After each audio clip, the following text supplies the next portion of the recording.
Hello అందరికీ welcome to Madhu graceful bytes. ఈరోజు మన ఛానల్లో మీకోసం బియ్య పిండితో చపాతీ చూపిస్తున్నాను.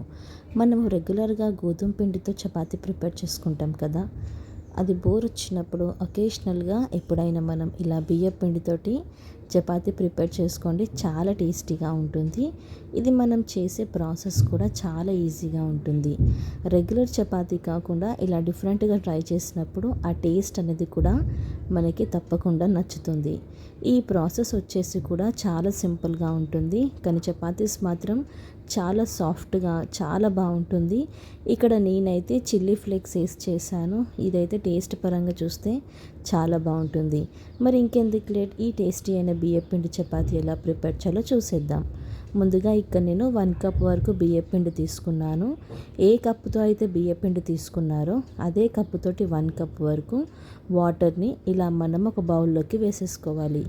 ఇప్పుడు మనం స్టవ్ ఆన్ చేసుకొని దీంట్లోకి మనము చిల్లీ ఫ్లేక్స్ యాడ్ చేసుకోవాలి. అలాగే కొద్దిగా ఓమాని కూడా యాడ్ చేసుకోవాలి. ఓమా వేయటం వల్ల టేస్ట్ అనేది బాగుంటుంది. అలాగే కొద్దిగా బటర్, అలాగే కొద్దిగా జీలకర్రని కూడా వేసుకోవాలి. బటర్ లేకపోతే మీరు ఆయిల్ని కూడా వేసుకోవచ్చు. తర్వాత ఇక్కడ నేను రుచికి సరిపడేంత ఉప్పు వేసుకొని మనం వీటిని బాయిలింగ్కి వచ్చేలాగా ఇలా పెట్టుకోవాలి. మంచి బాయిలింగ్కి వచ్చాక ఇలా బటర్ అంతా కూడా మెల్ట్ అయిపోయిన తర్వాత ఒక 2 మినిట్స్ వరకు ఈ వాటర్ని మనము చక్కగా బాయిల్ చేసుకోవాలి. ఇలా బాయిల్ అవుతున్న టైంలో మనము స్టవ్ ఆఫ్ చేసేసుకొని మనం ముందుగా తీసి పెట్టుకున్న బియ్యపిండిని దీంట్లో వేసేసుకోవాలి.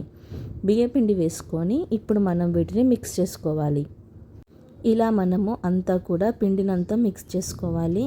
ఇప్పుడు ఇది మనకి వేడిగా ఉంటుంది కాబట్టి కొంచెం గోరువెచ్చగా అయ్యేంత వరకు దీన్ని మనము పక్కకు పెట్టుకోవాలి. ఇలా మనము వేడి నీళ్ళలో వేయటం వల్ల చపాతీస్ అనేది ఈజీగా వస్తుంది. ఇలా ఒకసారి మనం మిక్స్ చేసుకొని ఒక 10 నిమిషాల వరకు పక్కకు పెట్టుకోవాలి. 10 నిమిషాల తర్వాత చూస్తే పిండి అనేది మనకి గోరువెచ్చగా ఉంటుంది. ఇది మనకి ఎక్కువగా డ్రైగా అనిపిస్తే ఇలా మీరు లైట్గా వాటర్ని స్ప్రింకిల్ చేసుకుని తడుపుకోవచ్చు. లేదు అంటే మన చేతికి వాటర్ని వేసుకొని ఇలా మిక్స్ చేసుకున్నా సరిపోతుంది. పిండి వచ్చేసి సేమ్ మనము గోధుమ పిండి చపాతీస్ ఎలా అయితే ఉంటుందో అలా ఉంటే సరిపోతుంది. ఇప్పుడు మనం కొద్దిగా పిండిని తీసుకొని ఇలా మనము బాగా మిక్స్ చేసుకోవాలి. దాంట్లో నుంచి మనము కొద్దిగా పిండిని తీసుకొని ఇలా పొడి పిండిని చల్లుకొని మనం ఇలా చపాతీస్ లాగా ప్రిపేర్ చేసుకోవాలి. పొడి పిండి కూడా నేను బియ్య పిండినే వాడుకుంటున్నాను. ఇలా మనకి ఈజీగానే వచ్చేస్తుంది. ఒకవేళ మీకు బ్రేక్ అవుతుంది అని అనిపిస్తే మీరు ఇంకొద్దిగా పొడి పిండి వాడుకుంటూ ఇలా ప్రిపేర్ చేసుకోవాలి.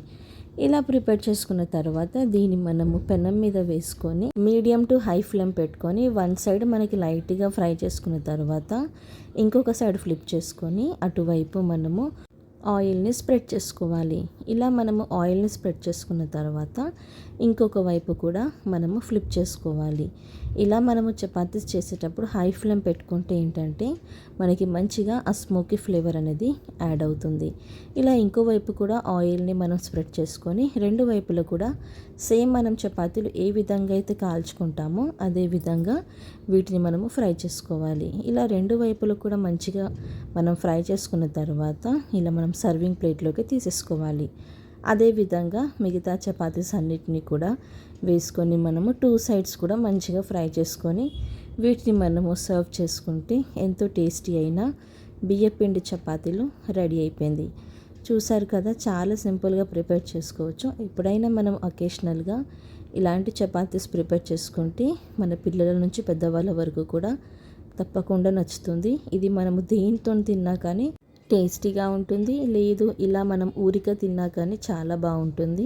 మీరు కూడా మీ ఇంట్లో తప్పకుండా ట్రై చేయండి. ట్రై చేసాక ఎలా కుదిరిందో కామెంట్ చేయడం మర్చిపోకండి.